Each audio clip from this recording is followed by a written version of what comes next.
Praying for him this evening? That's the first prayer. The second prayer is Paul is praying. Not only is Paul praying for the saints, he's telling us what he's praying for, and that's the power. Ephesians 1:15-23, Paul is praying for knowledge.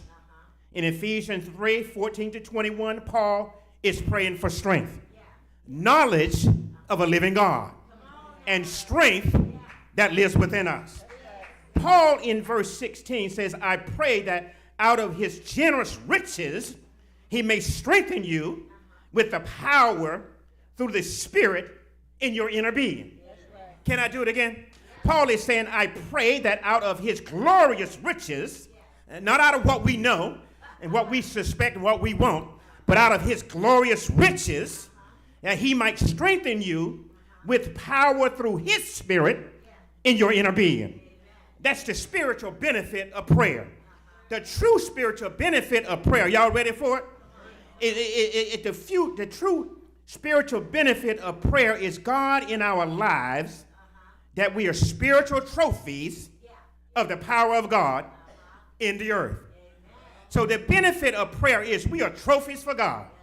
His hand, his feet, his mouth, that we might bless God in everything we do. And we have to connect with the power of God in order to be able to do that. So sometimes this power that we have, that we are trying to keep with ourselves, to ourselves, don't even belong to us. It's on loan to us that God might bless somebody through the power that we have. Anybody with me on this? Can I get any help in here? God give us power, day 1, day 2, day 3, not for our use, but he's given us that power that we might bless somebody else. That somebody might look at us and say, it must be the power of God. Spiritual benefit. In verse 17, Paul showed that Christ may dwell in your hearts through faith. And I pray that you being rooted and established in love may have power together with the Lord Holy's people to grasp the width, how long, how high, and how deep the love of God is. Paul says, I want you to grasp it, how wide the love of God is, how high the love of God is, how long the love of God is, that we might know how deep the love of God goes. Hallelujah. That's your connection, is realizing the dimensions of God that defines way beyond what we can imagine.